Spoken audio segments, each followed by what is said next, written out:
నేటి రాశి ఫలాలు సింహరాశి వారి ఈరోజు దైవ సేవ కార్యక్రమాలకు ధనవ్యయం చేస్తారు. ముఖ్యమైన వ్యవహారాలలో తొందరపాటు నిర్ణయాలు అస్సలు మంచిది కాదు. చిన్ననాటి మిత్రులతో విందు వినోదాది కార్యక్రమాల్లో పాల్గొంటారు. ఇక ఈరోజు సింహరాశి వారు ఉదయ సమయాన మౌనంగా ఉండడం అనేది చెప్పుకోదగ్గ సూచన. దేవాలయాలను సందర్శించండి. దేవాలయాలను సందర్శించినప్పుడు శివాలయాన్ని ముఖ్యంగా సందర్శించడం వల్ల మీకు కొంత నెగిటివ్ ఫలితాలు అనేవి తగ్గుతాయి. శివనామ స్మరణ రోజంతా చేయడం వల్ల కూడా మీకు మంచి జరుగుతుంది. ఇక ఎవరైతే దూర ప్రయాణాలు చేస్తున్నారో ఉదయం పూట వారికి వాహన ప్రమాద సూచనలు అయితే కనిపిస్తున్నవి. ఇక విష కీటకాల వల్ల ప్రమాదం అనేది ఉంది. అలాగే తొందరపాటు నిర్ణయాల వల్ల నష్టం అనేది కనిపిస్తుంది. అగ్ని ప్రమాద సూచనలు కూడా కనిపిస్తున్నవి. భార్యాభర్తల మధ్య మూడో వ్యక్తి యొక్క జోక్యం వలన తగాదాలు అపార్థాలు చోటు చేసుకునే అవకాశం అయితే కనిపిస్తుంది. కాబట్టి కాస్త జాగ్రత్త వహించండి. అలాగే అనవసరమైన పరిచయాల వలన ఇబ్బందులను ఎదుర్కొంటారు. ఇక అనారోగ్య సమస్యలు వేధిస్తాయి. ఔషధ సేవనం చేయండి. తగ్గకపోతే వైద్య సంప్రదింపులు చేయడం అనేది చెప్పుకోదగ్గ సూచన.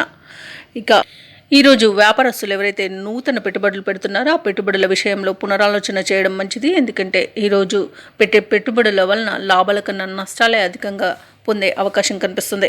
ఇక నిరుద్యోగులు ఎవరైతే ఉద్యోగ యత్నాలు చేస్తున్నారో వారికి కొంత అనుకూలమైన వాతావరణం అనేది కనిపిస్తుంది. సింహరాశిలోని రాజకీయ నాయకులకు అనుకూలత అనేది కనబడుతుంది. వ్యవసాయదారులకు పంట లాభం అనేది కనబడుతుంది. అలాగే సింహరాశి వారికి రోజు సోదరులతో వివాదాలు ఏవైతే నెలకొని ఉన్నాయో వీడిపోయి సఖ్యత అనేది నెలకొంటుంది. ఇక ఆస్తి పంపకాలలో ఆస్తి లాభ సూచనలు అయితే కనిపిస్తున్నవి. ఇక ఈరోజు ధనయోగం అనేది ఉంది. విద్యార్థులకు విద్యా అభివృద్ధి అనేది కనబడుతుంది. అలాగే బంధుమిత్రులతో కలిసి తీర్థయాత్రలు చేస్తారు. దేవాలయాలు సందర్శిస్తారు. ఇక సింహరాశి వారి ఈరోజు ముఖ్యమైన వ్యవహారాలలో ఏవైతే అంచనాలు చేస్తున్నారో అవి నిజమవుతాయి. ఆలోచనలన్నీ అమలు చేయగలుగుతారు. ఇక స్నేహితులతో వివాదాలు తీరిపోతాయి. ఇక వ్యాపార వాణిజ్యవేత్తలు ఎవరైతే ఉన్నారో వారి యొక్క వ్యాపారాలను లాభసాటిగా సాగుతాయి. ప్రభుత్వ ఉద్యోగస్తులకు అనుకోని పదోన్నతి అనేది పొందే అవకాశం అయితే కనిపిస్తుంది. పారిశ్రామిక సాంకేతిక వర్గాల వారు ఎవరైతే ఉన్నారో వారికి నూతన ఉత్సాహం అనేది దొరుకుతుంది. విద్యార్థులు అవకాశాలు మరింత ఎక్కువగా దక్కించుకోగలుగుతారు. ఇక ముఖ్యంగా సింహరాశిలోని మహిళలకి నూతన ఉత్సాహం అనేది దొరుకుతుంది. ఇక సింహరాశిలోని వారికి అదృష్ట రంగులు బంగారు వర్ణం మరియు తెలుపు. ప్రతికూలమైన రంగు ఆకుపచ్చ. అదృష్ట సంఖ్య 9.